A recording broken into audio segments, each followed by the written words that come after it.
Bismillahirrahmanirrahim. Assalamu alaikum students. I hope you all people will be fine. So previously we were discussing about the practice questions of the bonds. उसके अंदर हम लोगों ने different concepts को भी discuss कर लिया था, ठीक है. Generally 3 types होती हैं हमारे पास valuation of long term securities के अंदर bonds की, जिसके अंदर हमारे पास एक perpetual bonds होते हैं जो कि कभी mature नहीं होते, तो वहाँ पर हमें just interest payment मिलती है. सेकेंड नंबर पर हमारे पास होते हैं non zero coupon bond with finite maturity. तो non zero coupon bond with finite maturity में हम लोग को एक तो कूपन रेट भी मिल रहा होता है और सेकेंड हमें उसकी फिनिट मैच्योरिटी वैल्यू भी मिलती है. थर्ड टाइप हमने डिस्कस किया था finite zero coupon bond with finite maturity. उसमें आपके पास इंटरेस्ट पेमेंट नहीं मिलती, आपको जो क्या मिलता है उसके अंदर मैच्योरिटी वैल्यू जो हम उसी कैलकुलेट करते हैं उसी की प्रेजेंट वैल्यू को, और आपको मिलती भी वही है. हमने प्रीवियसली जिन क्वेश्चंस को प्रैक्टिस किया दैट वो रिलेटेड टू परपेचुअल बॉन्ड से भी रिलेटेड टू क्वेश्चंस को डिस्कस किया, non zero coupon bond with finite maturity को भी डिस्कस किया. एक कॉन्सेप्ट जो हम ऑलरेडी डिस्कस कर चुके हैं that was related to effective annual yield. उसके अंदर हमने कहा था कि हम 1 प्लस और नॉमिनल एनुअल यील्ड, जो भी नॉमिनल एनुअल यील्ड होता है उसको डिवाइड करते हैं M. M means your frequency, ठीक है. अगर फ्रीक्वेंसी अगर आपकी एनुअली है तो फ्रीक्वेंसी 1 होगी, अगर आप सेमी एनुअल पेमेंट करें तो फ्रीक्वेंसी 2 होगी, अगर आप क्वार्टरली पेमेंट्स करते हैं तो आपकी फ्रीक्वेंसी जो होती है वो आपकी हो जाती है 4. अगर आप मंथली पेमेंट्स करते हैं तो फ्रीक्वेंसी 12 हो जाती है, और अगर आप डेली बेसिस पे पेमेंट करते हैं तो फ्रीक्वेंसी 365 हो जाती है. तो हम क्या करते हैं 1 plus I divided by M raise to the power M, और उसके बाद उसमें से कर देते हैं -1. प्रीवियस जो हमने क्वेश्चन डिस्कस किए थे उसके अंदर हम लोगों ने इफेक्टिव एनुअल यील्ड के क्वेश्चन भी डिस्कस किए थे. फर्दर 20 के क्वेश्चन आएंगे जो आप उसको प्रैक्टिस करेंगे. So in our today's lecture, we are going to discuss a new thing that is interpolation. That is the calculation of internal rate of return. Internal rate of return के बारे में मैं आपको पहले कुछ जनरल से discussion कर लेते हैं. इंटरनल रेट ऑफ रिटर्न के बारे में हमने बात की थी कि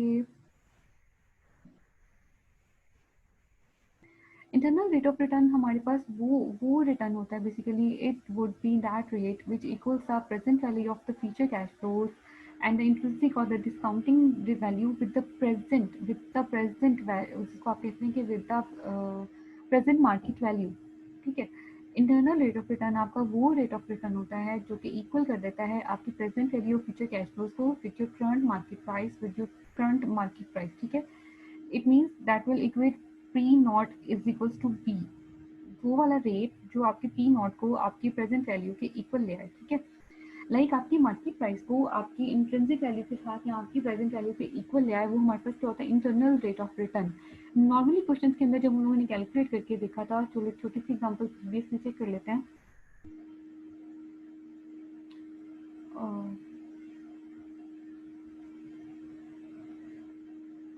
okay, say that was the question number 9, ठीक है. उसने हमको बताया था मैच्योरिटी वैल्यू, उसने बताई थी $1000. उसने हमको बताया था 9% जो कि था सेमी एनुअल. तो हमने 9 को 2 से डिवाइड करके क्या कर लिया था 4.5% सेमी एनुअल निकाल लिया था. एनुअल से आपको बताया था 15, तो 15 को हमने 2 से मल्टीप्लाई करके 30 सेमी एनुअल्स कैलकुलेट कर लिए थे. और मार्केट वैल्यू हमको कितनी बताई थी पी नॉट $700, ठीक है. अच्छा जी, अब यहाँ पर उसने कहा था expected rate of return. Expected rate of return हमारे पास कितना था 14%. बेसिकली जो इंटरनल रेट ऑफ रिटर्न को कह रहे हैं ना, ये जो एक्सपेक्टेड रेट ऑफ रिटर्न है that will become your internal rate of return. ये आपका इंटरनल रेट ऑफ रिटर्न बन जाएगा कब, when it will equals your present value with your market value with your present value, ठीक है. अगर ऐसा रेट ऑफ रिटर्न जो कि आपकी प्रेजेंट वैल्यू जो है ना, आपकी present value of the future cash flows को आपकी मार्केट वैल्यू के इक्वल कर देगा, ठीक है, तो वो आपका कौन सा होगा, वो आपका इंटरनल रेट ऑफ रिटर्न होगा, ठीक है. अच्छा, इस क्वेश्चन में अगर आप देखो तो जब उसने हमने 7% पुट कर लिया था, ठीक है, हमने पहले अपना कैपिटल आई की पेमेंट निकाली. अब जब हम लोगों ने उस कैपिटल आई की पेमेंट को कैपिटल आई वाले फॉर्मूला में भी रख दिया, मैच्योरिटी वैल्यू को उस फॉर्मूला से डिस्काउंट कर लिया. आंसर कितना है 713. हमारे पास इस टाइम वो मार्केट वैल्यू कितनी है $700. वो रेट ऑफ रिटर्न, हमें वो रेट ऑफ रिटर्न चाहिए जो कि आपकी इस ये जो 713 है ना, इस 713 की जगह पे हमारे पास आंसर है ये 700, ये वाला. तो फिर ये दोनों हमारे पास जो वैल्यूज हैं, हमें वो रेट ऑफ रिटर्न चाहिए जो कि ये हम उसको अप्लाई करें तो हमारे पास ये जो प्रेजेंट वैल्यूज आंसर है ना वो 700 आए. हमें वो वाला रेट ऑफ रिटर्न चाहिए, वो आपका क्या होगा, वो इंटरनल रेट ऑफ रिटर्न होगा.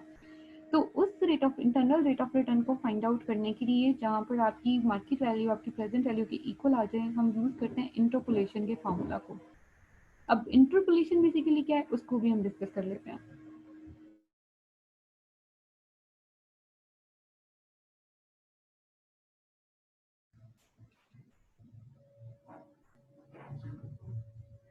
Okay, so here we were discussing about interpolation, ठीक है। सो इंटरपोलेशन के अंदर हमारे पास अभी जो हम बात कर रहे थे इंटरनल रेट ऑफ रिटर्न की, तो इंटरनल रेट ऑफ रिटर्न के बारे में हमने ये बात की थी कि इंटरनल रेट ऑफ रिटर्न को यील्ड टू मैच्योरिटी भी कहते हैं। और यील्ड टू मैच्योरिटी या फिर इंटरनल रेट ऑफ रिटर्न का मतलब है वो रेट ऑफ रिटर्न जो कि आपकी present value of future cash flow को आपकी करंट मार्केट प्राइस के इक्वल कर देता है।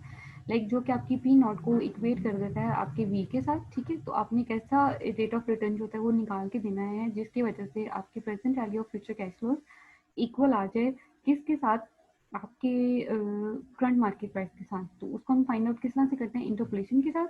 सो इंटरपोलेशन के बारे में क्या है, interpolation is a statistical method by which related known values are used to estimate an unknown price और एन अननोन नंबर, ठीक है। इंटरपोलेशन पता है क्या होती है, इंटरपोलेशन का मतलब है टू नंबर्स के बिटवीन इंटरपोलेट कराना, तो टू नॉन नंबर्स है ना, to find out an unknown number, ठीक है। जो एक अननोन नंबर को फाइंड आउट करने के लिए हम दो नॉन नंबर्स के बिटवीन क्या कर लेते हैं, इंटरपोलेशन कराते हैं, ठीक है। एक नंबर हमेशा ना आपको क्वेश्चन में गिवन होगा, ठीक है। उस नंबर के अकॉर्डिंगली हम ये चेक करेंगे, हम अपना सेकंड नंबर डिसाइड करेंगे। लाइक हमें यहाँ पे पता है क्या करना है, हमें यहाँ पे दो रेट ऑफ इंटरेस्ट जो ना वो पुट करने हैं। पहला रेट ऑफ इंटरेस्ट पुट करके हमें एक प्रेजेंट वैल्यू कैलकुलेट करनी है, उसके बाद हमें एक सेकेंड रेट ऑफ इंटरेस्ट है वो पुट करके एक प्रेजेंट वैल्यू कैलकुलेट करनी है। और बेसिकली उन दोनों वैल्यूज के बिटवीन जो है ना आपका वो अननोन नंबर जो है ना वो एग्जिस्ट कर रहा होगा, वो जो आपका वो वाला इंटरनल रेट ऑफ रिटर्न या आपकी यील्ड टू मैच्योरिटी, उसको यील्ड टू मैच्योरिटी भी कहते हैं। लाइक वो वाला नंबर यील्ड टू मैच्योरिटी जो कि इक्वेट कर दे, इक्वल कर दे आपकी मार्केट जो था उसको प्राइस को आपकी प्रेजेंट वैल्यूज के साथ, ठीक है। सो अब जरा क्वेश्चन देख लें आप लोग जल्दी से। क्वेश्चन आपके पास मौजूद है प्रॉब्लम 12। अच्छा, प्रॉब्लम 12 के अंदर कुछ इन्फॉर्मेशन हमें प्रॉब्लम 11 से लेनी है, पहले जरा क्वेश्चन देख लेते हैं एक बार। प्रॉब्लम 12 में कहते हैं assume that everything stated in problem 11 remains the same। जो जितनी भी आपके पास इन्फॉर्मेशन गिवन है प्रॉब्लम 11 में वो सारी सेम रहती हैं, except that the bonds are not perpetual. कहता है एक्सेप्ट कि आपके जो बॉन्ड्स है ना वो परपेचुअल नहीं है। Instead they have a 1000 par value, instead क्या है उनकी जो पार वैल्यू वो 1000 है, एंड मेच्योर इन 10 ईयर्स, और वो 10 ईयर्स में मेच्योर हो जाएंगे, ठीक है। अच्छा, 11 में क्या था, northern specific railway has non callable feature. Non callable यहाँ पे खत्म हो जाएगा, आपके पास कितनी आ गई मेच्योरिटी आ गई 10 ईयर्स, एंड आपके पास कितना आ गया 10 ईयर्स, ठीक है। perpetual bonds outstanding when originally issued the perpetual bonds sold for 955, और यहाँ पे क्या था 1000 पार वैल्यू भी चेंज हो गई है। अच्छा ये ठीक है, करंट मार्केट प्राइस कितनी थी, $1120।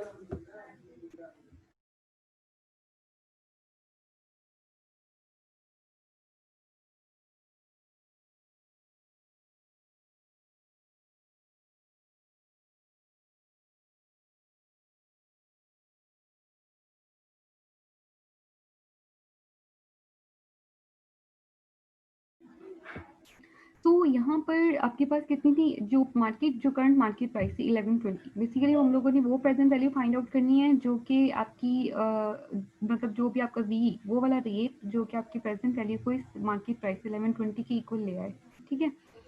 और सेमी एनुअल पेमेंट्स वो आपकी $45 की सेम रहेंगी जून 30 पर और दिसंबर 31 पर, ठीक है। यहाँ तक इन्फॉर्मेशन हमने वहाँ से लेनी है। क्वेश्चन की रिक्वायरमेंट देखिए, रिक्वायरमेंट ए में आपसे कहता है determine the implied semi annual yield to maturity. Semi annual yield to maturity और आप इसे कह लो इंटरनल रेट ऑफ रिटर्न, दोनों एक ही चीज़ है। ऑन दीज बॉन्ड्स आपने इन बॉन्ड्स को इसको फाइंड आउट करना है। टिप आपको दे रहा है कि if all you have to work with are present value tables, कहता है आपको जो काम करना है प्रेजेंट वैल्यू टेबल्स के साथ, you can still determine an approximation of the semi annual yield to maturity. कहता है आप उसको semi annual yield to maturity की जो अप्रोक्सीमेशन है उसको डिटरमिन कर सकते हैं by making use of trial and error procedure coupled with the interpolation। वो इंटरपोलेशन की बात कर ली है आपने, ट्रायल एंड एरर मेथड को यूज करना है इंटरपोलेशन के साथ। In fact the answer to problem 11 part A, ये देखो मैंने कहा था ना कि हमेशा आपको एक एक जो क्वेश्चन का होगा ना, एक इंटरेस्ट रेट वो क्वेश्चन में गिवन होगा। अब वो यहाँ पे कह रहे हैं कि the answer to part 11 answer to problem 11 part A, ये जो आपके पास यहाँ पे आया था ना प्रॉब्लम 11 पार्ट ए का जो आंसर आया था rounded to the nearest percent, उसको अगर नियरेस्ट परसेंट पे राउंड कर देंगे, gives you a good starting point for a trial and error approach, वो आपको ट्रायल एंड एरर अप्रोच के लिए एक गुड बिगनिंग जो है वो प्रोवाइड कर देगा। ठीक है, तो यहाँ पर अब आप जरा चेक करो अपने पास प्रॉब्लम नंबर 12, प्रॉब्लम नंबर 12 में कुछ इन्फॉर्मेशन हमने प्रॉब्लम 11 से लेनी थी। मेजोरिटी वैल्यू चेंज होकर $1000 हो गई, एंड वहाँ पे उसने हमें 10 ईयर्स दे दिया था। कैपिटल आई की पेमेंट प्रॉब्लम 11 से ली थी $45 की। सेमी एनुअल है तो ये जो आपके पास एन है, ये जो 10 ईयर्स उसको 2 से मल्टीप्लाई करके 20 सेमी एनुअल कैलकुलेट कर लेंगे। पी नॉट आपको क्वेश्चन में गिवन था $1120 पे। सेमी एनुअल ये जो मेजोरिटी वो कैलकुलेट करनी है। उसने कहा था कि जो एक जो आंसर है ना, मैंने आपसे कहा था 2 इंटरेस्ट रेट्स बिटवीन उनके इंटरपोलेशन करेंगे और एक जो अननोन नंबर है वो फाइंड आउट कर लेंगे। उसने कहा था स्टार्टिंग के लिए क्या कर लो, पहला पहला उस यूज कर लो, उसको राउंड कर लो टू द नियरेस्ट परसेंट के ऊपर। तो सेमी एनुअल यील्ड में कितना आ रहा था 0.0402, हम इसको 100 से मल्टीप्लाई कर लेते हैं तो 4.02 आ जाएगा, और अगर हम इसको राउंड कर लें तो 4%। ठीक है, और ये हमारे पास क्या सेमी एनुअल। अच्छा यहाँ पर देखो, सपोज दैट वी स्टार्ट, अब यहाँ पे हमने क्या कहते हैं, ये 4% सेमी एनुअल डिस्काउंट रेट से हम इसको स्टार्ट करेंगे and calculate the present value of the bonds future cash flows, और फ्यूचर कैश फ्लो के साथ उसको कैलकुलेट कर लेंगे। आई इंटू हम वही वाला फॉर्मूला यूज करेंगे, present value interest factor एनविटी, table 4 से वैल्यू लेंगे। प्रेजेंट वैल्यू इंटरेस्ट फैक्टर वहाँ टेबल 2 से इसकी वैल्यू लेंगे। 4% आपके पास सेमी एनुअल उसका जो था वो इंटरेस्ट रेट मौजूद था, और $20 जो था आपके पास वो आपके पास मौजूद था यहाँ पे, ये आपका रिक्वायर्ड रेट ऑफ रिटर्न था जो हमने कैलकुलेट किया था 4% पे, और 20 सेमी एनुअल्स आपके पास वहाँ पे हमारे पास इस क्वेश्चन से मौजूद हो गए। ठीक है, जब आप इस दोनों की वैल्यूज को पुट करोगे तो आंसर आपके पास कितना आ जाएगा 1067.55। हमें कौन सा इंटरेस्ट रेट चाहिए, हमें वो इंटरेस्ट रेट चाहिए जो कि आपकी प्रेजेंट वैल्यू को कहाँ पर लेकर आए 1120 पर। ठीक है, अच्छा अगर हम 4% पुट करते हैं तो वैल्यू आपके पास क्या आती है 1067।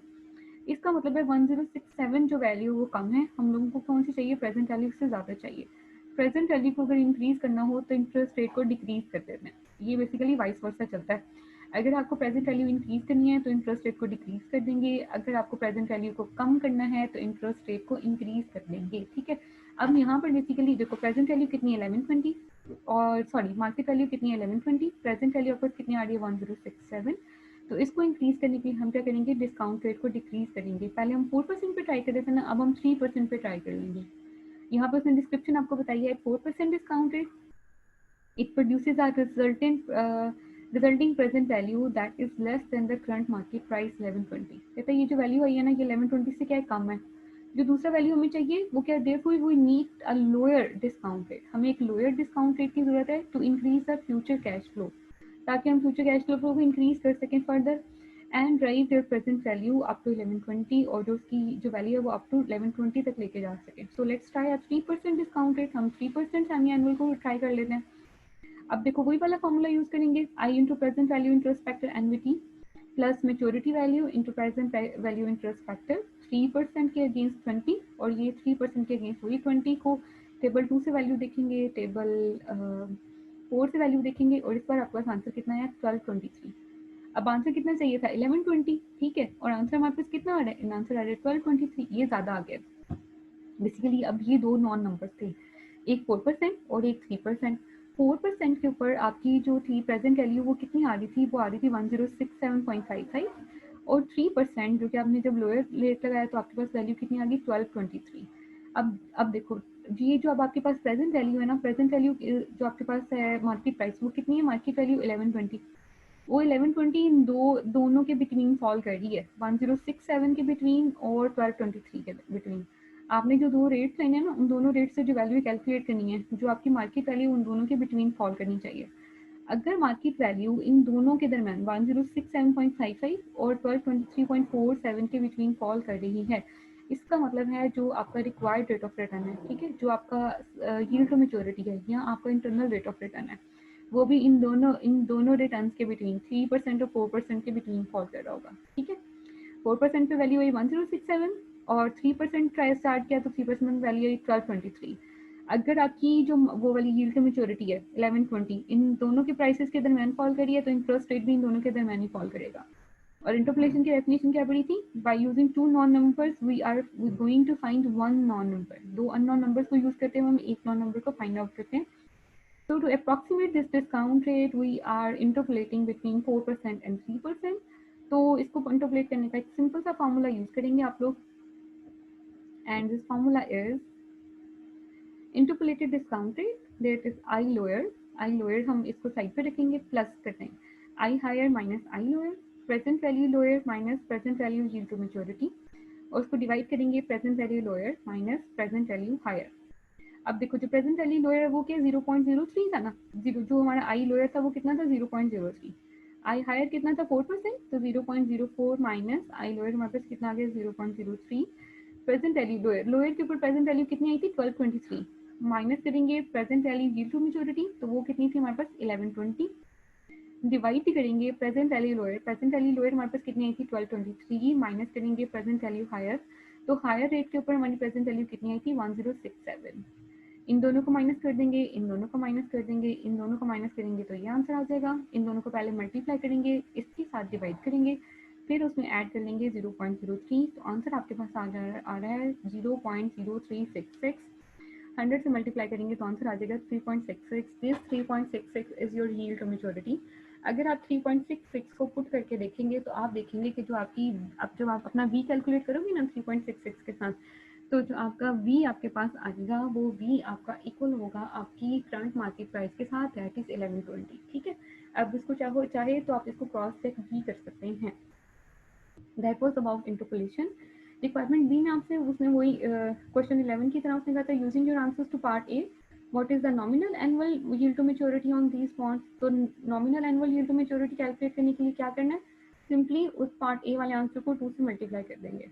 और the effective annual yield to maturity on these bond वो कितना था, हमारे पास सेमी एनुअल आ रहा था ना, तो हम क्या करेंगे 1 प्लस वही जो आपका सेमी एनुअल यील्ड है उसको किसी एम से डिवाइड करने की जरूरत नहीं है, वो तो ऑलरेडी डिवाइडेड है। रेज टू दी पार्ट क्या करेंगे एम और -1, एम आपके पास वही आ जाएगा 2, क्योंकि यहाँ पे सेमी एनुअल की बात हो रही है। तो पार्ट 1 के आंसर को यूज करते हुए ये कितना 3.66 आया था, उसको मल्टीप्लाई करेंगे 2 के साथ, तो नॉमिनल एनुअल यील्ड 7.32, और effective annual yield to maturity के लिए क्या करेंगे 1 plus semi annual yield to maturity raise to the part 2। इसको एम से इसलिए नहीं डिवाइड करें क्योंकि ऑलरेडी डिवाइडेड है, तो -1 कर देंगे, 1 plus 0.0366 raise to the power 2 -1, उसको कैलकुलेट करेंगे तो आपके पास कितना आ जाएगा 7.45। This will be your effective annual yield to maturity.